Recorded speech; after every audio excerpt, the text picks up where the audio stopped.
Hello friends, welcome to my channel. இந்த வீடியோவில் நம்ம என்ன பார்க்க போகிறோன்னா எக் ஸ்டஃப்டு இடியாப்பம். இது வந்து ஒரு நல்ல ஹெல்த்தியான பிரேக்ஃபாஸ்ட். வீட்டிலே ரொம்ப ஈஸியாக வந்து ஹெல்த்தியாக எப்படி பண்ணுறதுன்னு பார்த்துடலாமா? அதுக்கு வந்து ஃபஸ்ட்டு ஒரு முட்டை கிரேவி வந்து ரெடி பண்ணிடலாம். ஒரு கடாயில் வந்து கொஞ்சமாக எண்ணெய் சேர்த்துக்கோங்க.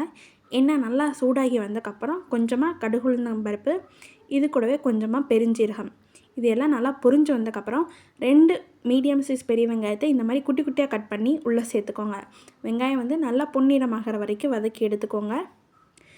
வெங்காயம் வதங்கும் போது இது கூடவே கொஞ்சமாக குட்டி குட்டியாக நறுக்கின கருவேப்பிலை, 2 பச்சை மிளகா, அதையும் வந்து இந்த மாதிரி குட்டி குட்டியாக கட் பண்ணி சேர்த்துக்கோங்க. குழந்தைங்க சாப்பிட்றதா இருந்தால் பச்சை மிளகா அவாய்ட் பண்ணிடுங்க.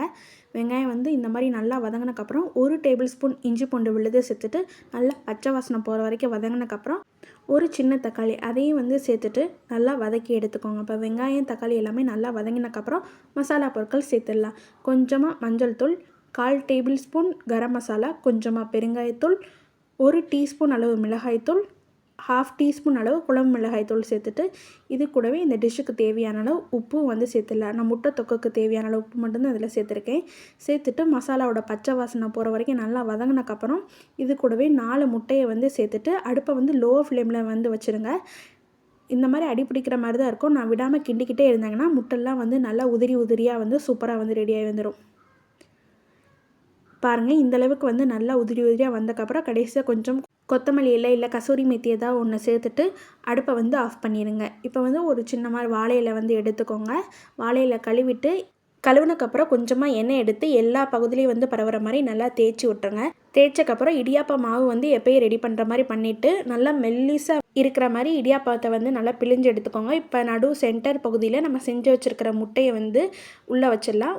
உள்ளே வச்சுட்டு இந்த மாதிரி வந்து மடிச்சிங்கன்னா ஈஸியாகவே வந்து நல்லா 2 சைடு ஒட்டிக்கிடும். அவ்வளோதான், நம்ம ஸ்டஃப்டு இடியாப்பம் வந்து ரெடி பண்ணியாச்சு. இதே மாதிரி வந்து எல்லா இதையும் வந்து ரெடி பண்ணி வச்சுக்கோங்க. இது செய்கிறது வந்து ரொம்பவே ஈஸியாக இருக்கும். இப்போ நம்ம வந்து எல்லாமே ரெடி பண்ணி வச்சக்கப்புறம் ஒரு இட்லி பாத்திரத்தில் வந்து நல்லா தண்ணி கொதிச்சு வந்தக்கப்புறம் நம்ம செஞ்சு வச்சுருக்கிற இந்த இடியாப்பத்தை வந்து உள்ளே வச்சுட்டு 10 நிமிஷத்துக்கு வந்து நல்லா ஸ்டீம் பண்ணி எடுத்துக்கோங்க. இப்போ 10 நிமிஷம் ஆனக்கப்புறம் ஓப்பன் பண்ணி பார்த்தீங்கன்னா இடியாப்பம் வந்து நல்லா சூப்பராகவே வந்து ரெடியாக இருக்கும். அவ்வளோதான், வீட்டிலே ரொம்ப ஈஸியாக எக் ஸ்டஃப்டு இடியாப்பம் வந்து ரெடி பண்ணியாச்சு. நீங்களும் இதை மறக்காமல் ட்ரை பண்ணி பார்த்துட்டு எப்படி இருந்துச்சுன்னு கமெண்ட் பண்ணுங்கள். இந்த வீடியோ பிடிச்சிச்சுன்னா லைக் பண்ணுங்கள், ஷேர் பண்ணுங்கள், மறக்காமல் சேனலை சப்ஸ்கிரைப் பண்ணிடுங்க. தேங்க்யூ.